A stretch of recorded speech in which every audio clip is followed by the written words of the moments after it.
Hello and welcome to The Insider, a show designed to clue you into the biggest news, events and announcements inside the video games industry, discussing with you some things you may know, some things you may not, and the glue that holds it all together is a little bit of my own opinion.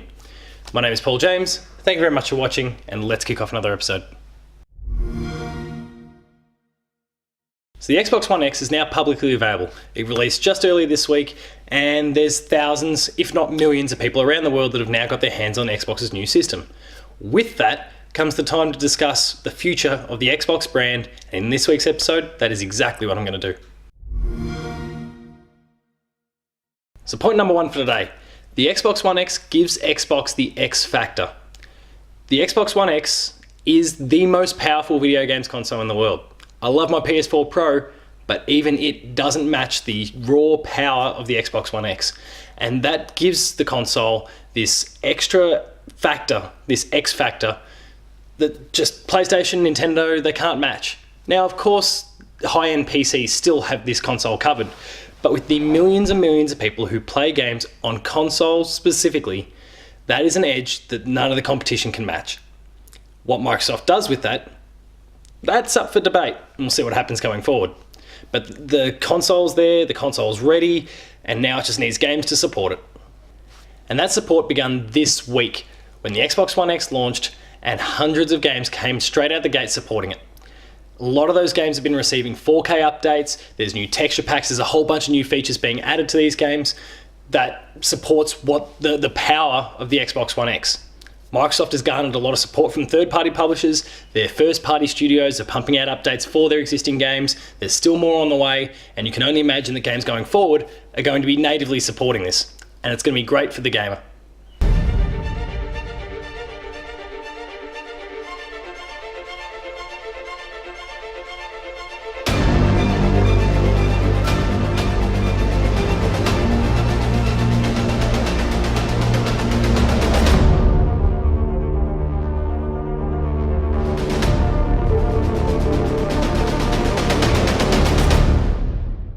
The Xbox Game Pass has been an initiative that Microsoft introduced only fairly recently, but it's one that's been building up a lot of positive groundswell and has been quite successful to this point.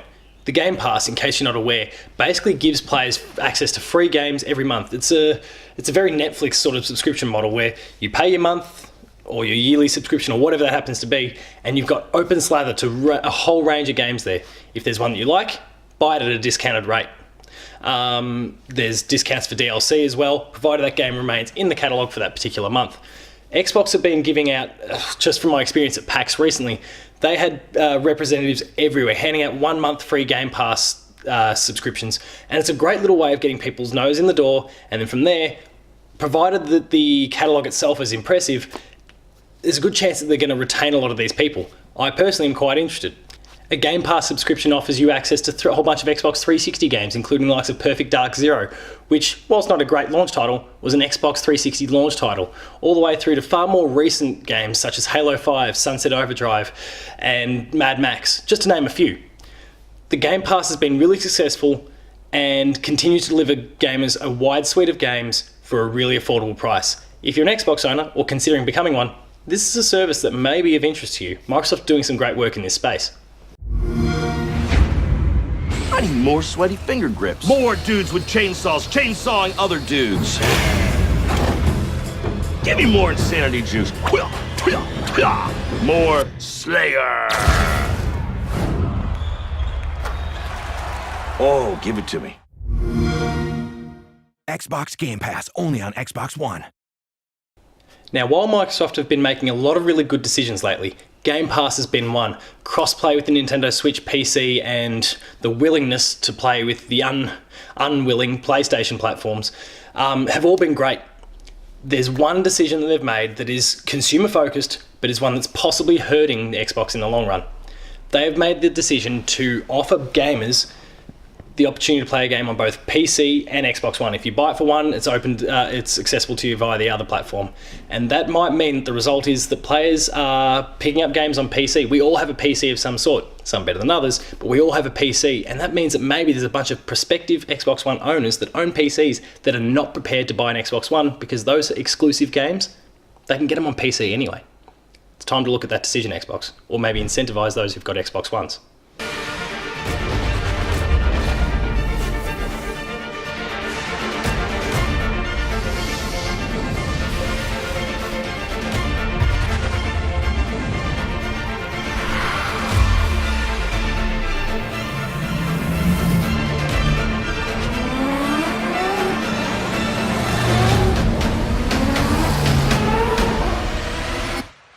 fourth and final point for today is about Xbox's first-party support, or lack of it.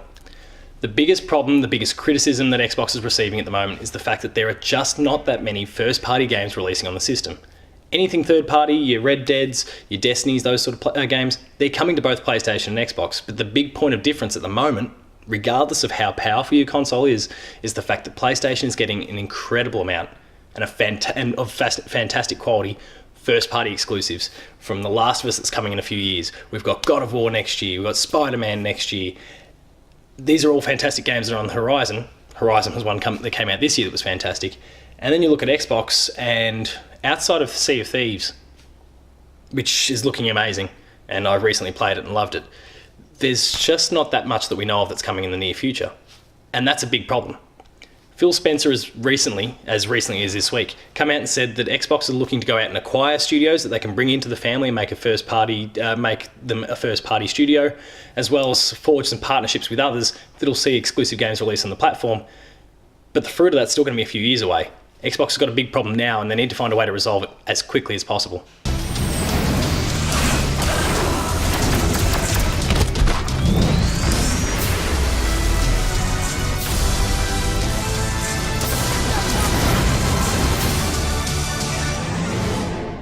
I have a job to do.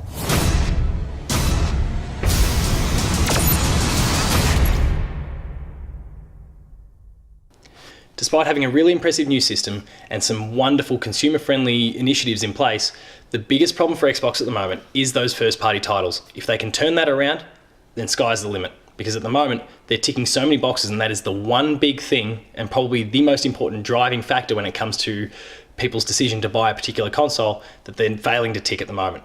If they can arrest that, and quickly, expect the tide to turn. The fact of the matter is that Xbox at the moment is one of the best performing consoles of all time. It's only when you compare it to the fact that their competition is the PS4 and it is doing that much better that by comparison it makes Xbox look bad. And it's not. This console is selling very well. They've shifted at least 30 million units. Things are tracking really, really well in that space. There's lots of positivity toward the platform, and now they just need the games to come out and really deliver and drive that point home. Many will be aware that last generation it was the Xbox 360 that was setting the pace. It was the market leader by quite some margin before PlayStation pulled that back at the very end. And it was only at the very, very end of the generation that we actually saw that PlayStation 3 had leapt beyond the sales numbers of the Xbox 360. It is not beyond Xbox to turn that around again this generation. I know we're a lot deeper into the console generation this time, but it is certainly not beyond them to really drive that point home with a range of excellent first-party exclusives and get those fans coming back. Halo and Gears are not the system sellers that they once were, but some cool new IP, along with those, who knows what they could do. The sky's the limit.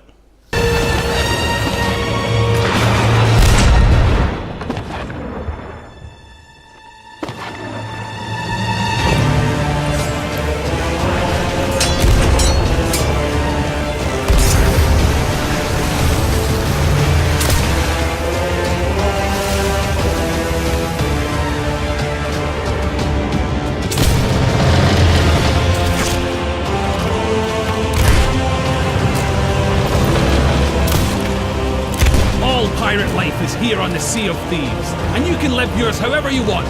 So rally your crew, swear your oaths, and set sail for riches and infamy. Become a pirate of legend. Just try not to be this one.